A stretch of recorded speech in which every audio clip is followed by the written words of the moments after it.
Hello and welcome to the program. I'm Joke Rogers here in Lagos. Coming up within the half hour. More than 800 people killed in Afghanistan earthquake as rescue efforts continue.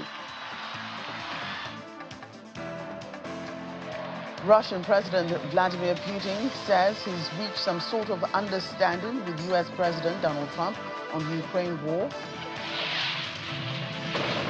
Plus, Australian authorities say fugitive wanted over police killing is being helped by some community members. Let's begin the world today. Welcome again, everyone. There are indications that more than 800 people may have been killed across 4 provinces in Afghanistan after a powerful 6.0 magnitude earthquake struck the country. According to the United Nations, at least 2,000 people are reportedly injured, many of them in remote and mountainous regions that remain cut off from rescue teams. The UN Humanitarian Office says around 12,000 people are directly affected by the disaster, with widespread damage to homes and infrastructure. The quake struck at the depth of 8 kilometers. Tremors were felt as far away as Kabul and even across the border in Pakistan's capital, Islamabad. Officials say assessing the full extent of the damage is proving difficult, as many roads leading to hard-hit areas are blocked. Helicopters have been deployed in an effort to rescue people from isolated villages. A senior Taliban official in Kunar province described the devastation as unimaginable, with entire communities flattened. He said the immediate priority is no longer retrieving bodies from the rubble, but reaching survivors and providing urgent medical help.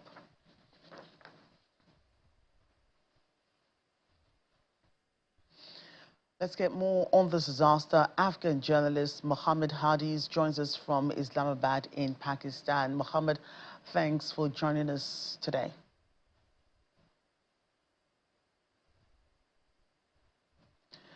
Mohammed, if you can hear me, can you tell us about the latest situation in Afghanistan? What's the scale of the destruction?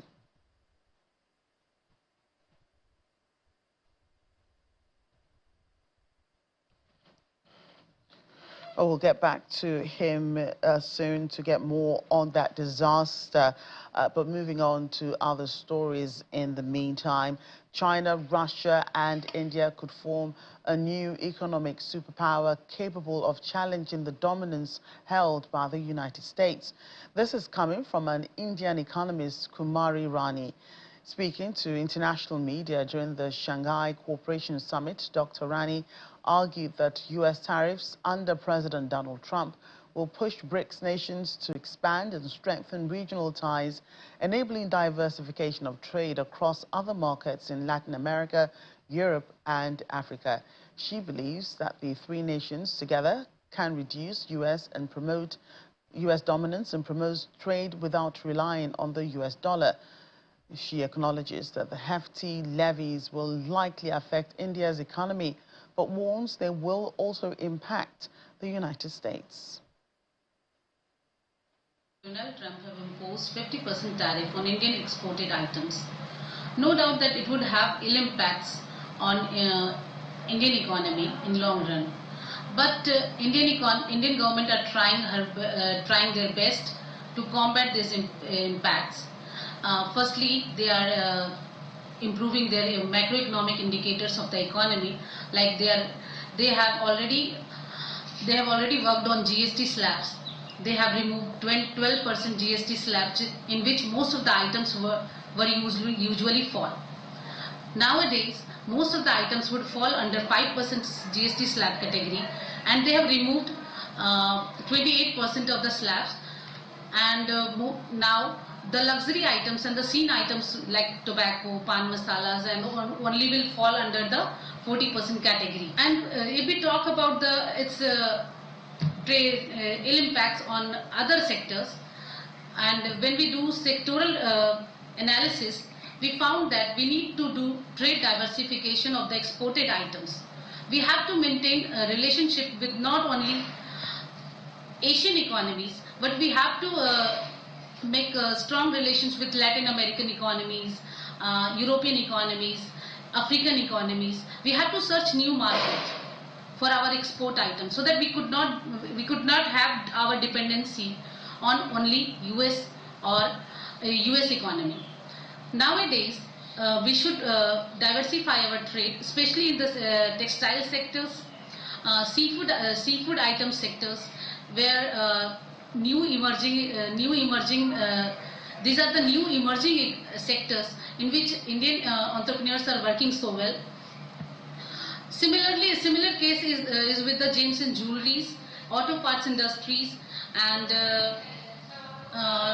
we can say rest other industries, where we have immense potential, and we should work with the other European countries, Latin American countries, African countries, and Southeast Asian economies, so that our trade can diversify. We should not have such relationship or dependency on US only. Still at the Shanghai Cooperation Summit in Tianjin, China, where Russian President Vladimir Putin claims he reached understandings with U.S. President Donald Trump over the Ukraine war during their recent meeting in Alaska. He did not say whether he would agree to the peace talks with the Ukrainian President Volodymyr Zelensky brokered by Mr. Trump. The Russian leader also thanked his Chinese and Indian counterparts for their support and their efforts to facilitate the resolution of the Ukrainian crisis. Meanwhile, European Commission President Ursula von der Leyen has pledged more EU funding for member states bordering Russia and Belarus, calling Lithuania a frontline state. The EU chief spoke in Vilnius, Lithuania, one day after her plane suffered GPS jamming in what she called suspected Russian interference. The European Commission said threats and intimidation are a regular component of Russia's hostile actions, and that the incident would reinforce the EU's commitment to ramp up its defense capabilities and support Ukraine. The GPS jamming happened while Mrs. von der Leyen was about to arrive in southern Bulgaria on Sunday, but she landed safely. She reiterated that protecting Europe's borders was a shared responsibility and praised Lithuania's plan to send 200 million euros to Ukraine. Line and the Eastern Shield are not only national initiatives. They are projects of common European interest. The threats we face are real. Hostile combat drones, hybrid attacks, and the constant pressure of illegal migration on our borders. The SAFE instrument provides us with the means to respond. Lithuania's estimated needs amount to 8 billion euros, investments that will strengthen our national defense, fortify the Baltic defense line, and support Ukraine. I would like to underline the importance of military mobility. The swift movement of military forces and equipment across EU member states is critical. We welcome the Commission's proposal to significantly scale up financing military mobility in the next EU MFF and its ambition to further improve regulatory and procedural framework. We also discussed Ukraine. Security guarantees for Ukraine are indispensable. Military assistance must be increased and sanctions against Russia must be strengthened. 19th sanctions package must target key areas such as Rosatom, oil and gas, banking, and the shadow fleet, of course. Security guarantees must be credible. A strong Ukrainian army combined with a substantial European and transatlantic presence. Lithuania is ready to contribute. Let's get back to our top story, that devastating earthquake in Afghanistan where about 800 people are thought to have died. Let's get back to our journalists Afghan journalist Mohammed Hadiz, who we joined earlier but could unfortunately not hear us from Islamabad, Pakistan. Mohammed Hadiz, thanks again for joining us on the program. What can you tell us about the latest situation in Afghanistan? What's the scale of the destruction? Thank you very much for having me. Yes, unfortunately, the massive and powerful earthquake, or I can say the series of earthquakes, badly hit the eastern part of Afghanistan, specifically Kunar and Nangarhar provinces. And the worst hitting zone is the Kunar province, which, according to the Taliban government, more than 800 people have been killed and more than 2,800 people have been injured.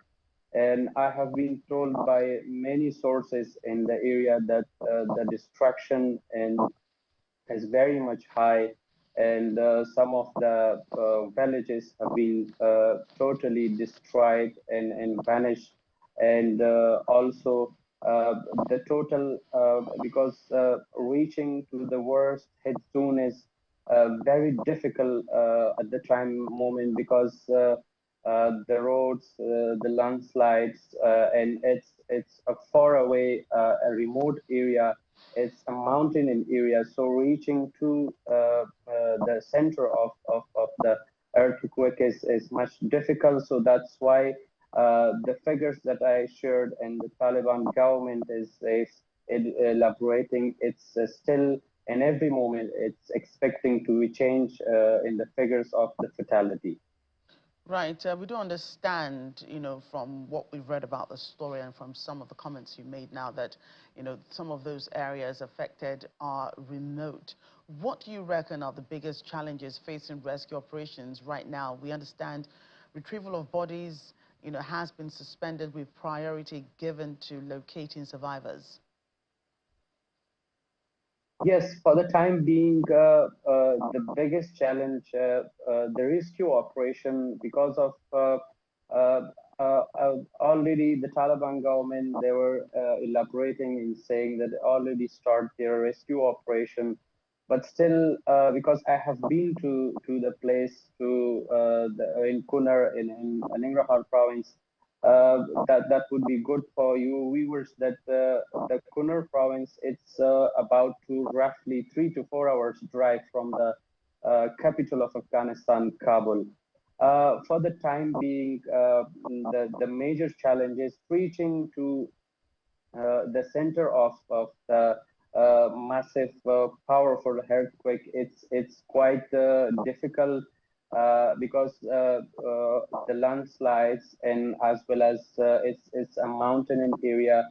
And the second, the biggest thing is that for the time being, in Kuna in the Jalalabad province, the medical centers, they have been with lack of the medical cares, the medical personnel. That's also another major challenge.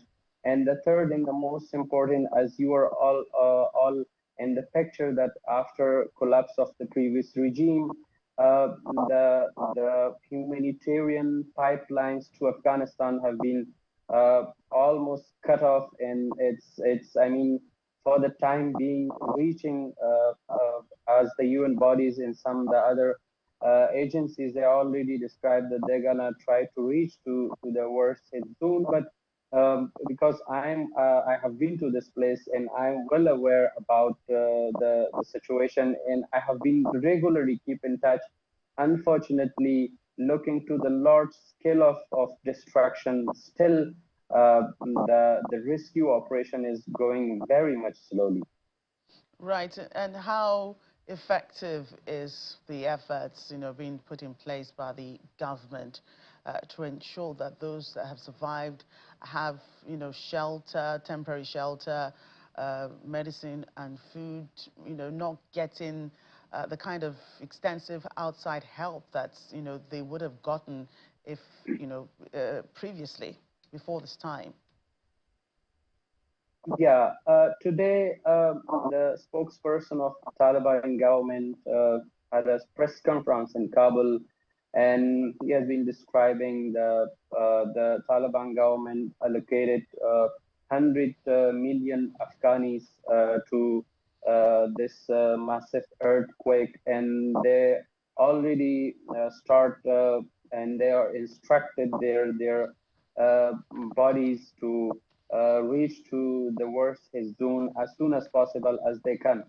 But the problem is the Taliban also reported that the carrying of the wounded people from the area to Jalalabad and also the other medical centers, it's I mean continuing. But they are saying that more than 80 and but the problem is, the major problem is the capacity of the Talibani government, and looking to the challenges and the crisis that the Afghanistan, specifically the isolation of the Taliban government, and that is however, as I mentioned earlier, some of the Asians UN bodies and agencies already described that they will try to reach to the places, and they already send their teams to the area, but reaching to the area is very much difficult because of mountainous area, landslides, and as well as it's far away from the capital of Afghanistan. And the second part is the isolation of the Talibani government. That's also a bigger problem. And the third, and I can summarize to you that reaching for, there is no kind of a holistic approach for reaching to these the fatalities and the wounded, because it's already cut off because taking control of Taliban in 2021. So the international community, a lot of countries already cut off the humanitarian pipeline. So for the time being, at the pressing need, it wouldn't be possible. And if it would be very much difficult to reach out to the wounded or those who are in pressing need. Right. I must thank you again for your time. I'm sure it's a difficult time for the people of Afghanistan, of course, and we'll also understand tremors were felt across the border in Pakistan. Thank you again. I'm sure we'll get back to you to keep us updated on this devastating earthquake during our subsequent programs. But I must thank you for coming on the program today. Thank you very much. Families of hostages and supporters have staged a mass rally outside Tel Aviv's Kir military headquarters, demanding Prime Minister Benjamin Netanyahu to end the war and bring home all remaining captives. Protesters accused the government of deliberately abandoning hostages and torturing their families by refusing to reach a deal.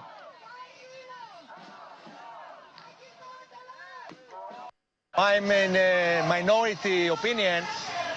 Netanyahu is not my friend, he's not Bibi for me.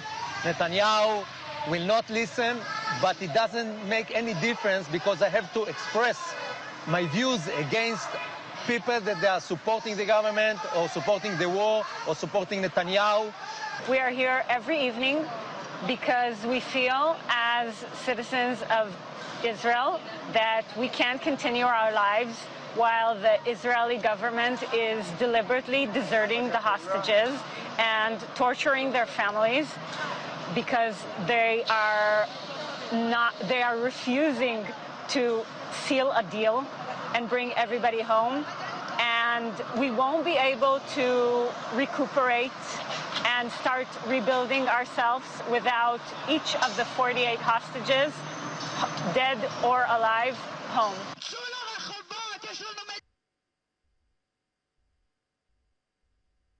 UN Secretary General Antonio Guterres is demanding the immediate and unconditional release of 11 UN staff arrested by Houthi authorities in Yemen. The workers were detained by security forces in raids on aid offices in Sana'a and Hodeidah, targeting UNICEF, the World Food Programme, and the World Health Organization. UN Special Envoy for Yemen, Hans Grunberg, says the Houthis had already been holding 23 other UN workers arrested since 2021. Houthi authorities have not commented on the recent arrests.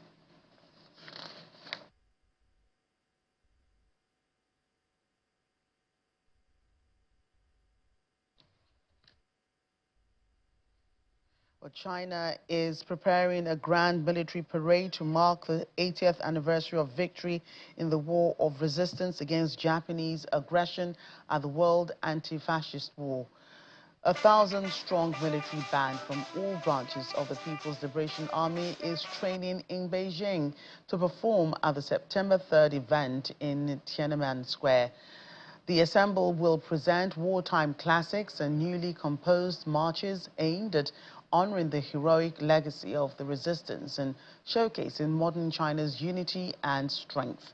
Organizers say the biggest challenge is achieving perfect synchronization among the musicians through intensive individual, sectional, and full ensemble rehearsals.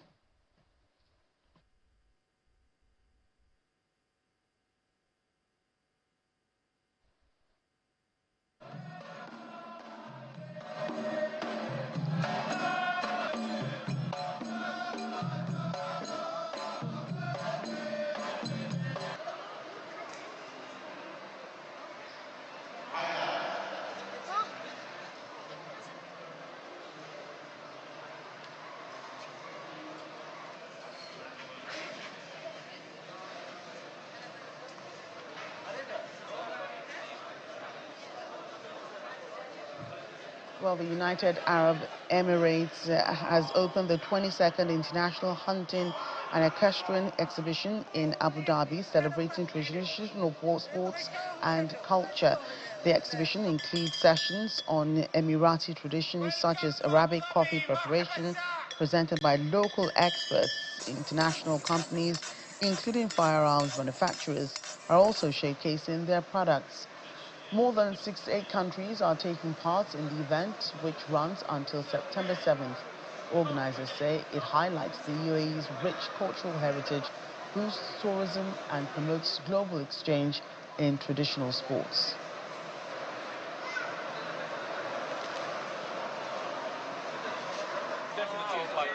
Third one, snake eagles.